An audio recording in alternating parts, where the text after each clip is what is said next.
है। तो कहाँ से पानी है पिए? तो आप लोग भरिए पानी।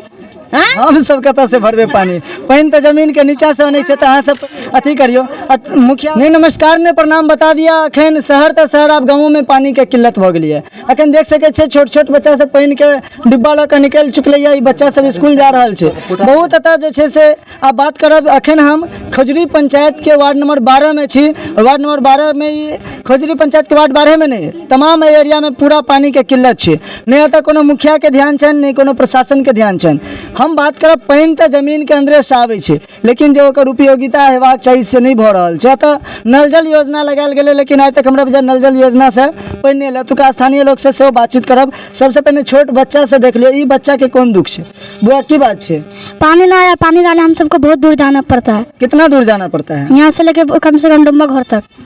मतलब कितना दूर? कम से कम सरकारी जगह है कि किसी के यहाँ जाते हो? सरकारी जगह किसी के यहाँ भी जा सकते हैं, जिसके पास नल है। देख सके छे जेकरा पास नल छे या फिर सरकारी जगह से पानी आने छे। जे घर घर में कॉल होय छलिए से आब पानी के लेल किल्लत मचल छे। एहि के लेल की आवेदन, मतलब कोनो पहल के लिए अहाँ सब?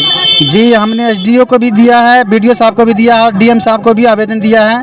और मुखिया जी को तो कह कर थक गए, लेकिन मुखिया जी का कोई ध्यान हम लोग पे नहीं है।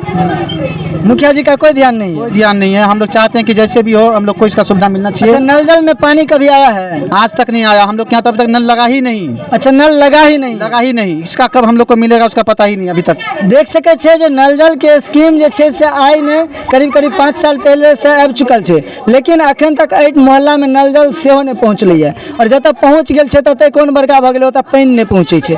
अच्छा, आवेदन या फिर प्रशासन से कोई अपील किए हैं? प्रशासन से हम अपील किए हैं, उनको आवेदन देने के लिए आज हम जा रहे हैं। डीएम साहब को देंगे, बीडीओ साहब को देंगे और सदर एसडीओ को भी देंगे। आज हम वीडियो के माध्यम से प्रशासन से और खास करके जो मुखिया छे हुनका से कह चाहबन जे अगर मुखिया छिए तो अपन जनता के केना ध्यान रखल जाए छे से कनिको सेंस नहीं है। अरे कम से कम अहाँ इलेक्शन से पहले जना घूमे छे, इलेक्शन के बाद घूम के देखियो ना कतऽ की समस्या भ रहल छे। अहाँ अगला डिपार्टमेंट से अहाँ अपील करियो, सब कुछ के एकटा कड़ी लागल छे। हम किछ एतुका महिला सबसे सेहो बातचीत करब, हुनका सबके की समस्या भ रहल छे, पानी के लेल की समस्या भ रहल छे? पानी के दिक्कत हो, दिक्कत हो छे पानी के लेल दिक्कत होइ छे। खेनाइ तो नहीं सही से बना पावे छे कि नहीं? नहीं, पानी नहीं तो कैसे बनाएंगे? यहाँ पानी नहीं, यहाँ बर्तन धोला पानी न है, मुँह धोला पानी न है, पियला पानी न है। तो कहाँ से पानी है पिए? तो आप लोग भरिए पानी। हम सब कतऽ से भरबे पानी? पानी तो जमीन के नीचा से आने छे। तो अहाँ सब पानी के अथी करियो। मुखिया लंग गेलिए कहियो? नहीं, कहियो नहीं गेलिए मुखिया लंग। मुखिया लंग नहीं गेलिए? तो मुखिया से कहिया मंगबे? मुखिया से कहिया मंगबे? सब पब्लिक देते, जनता देते तब ना हम जेबै। हाँ, तो सब आदमी मिल के जाओ मुखिया लंग। हाँ, देख सके छे जे अहाँ पूरा ई क्षेत्र के बता दिया। पूरा क्षेत्र में पानी के समस्या छे और पानी के समस्या आम जन से सेहो निपटारा छे। लेकिन जे एक डिपार्टमेंट बनल छे तो डिपार्टमेंट के द्वारा पानी के निपटारा कैल जाए। अतः से कतऽ से पानी आने छे? आधा किलोमीटर से हम सब पानी लाते हैं सरकार। हाँ,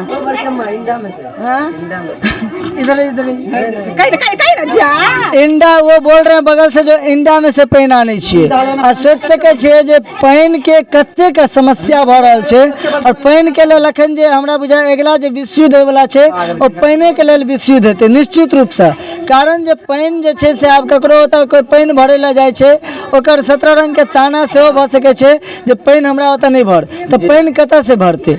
चलो ये वीडियो के हम चाहब जे आगे तक शेयर करू। और जे हिनकर अगला प्रक्रिया छन अपन प्रशासनिक प्रक्रिया यो कर रहल छथि, तो प्रशासन से हमहूँ अपील करबनि जे पानी के कम से कम जरूर निपटारा करे के सोचियो। धन्यवाद। देखते रहो एटीएम न्यूज। हम छी शक्ति ठाकुर।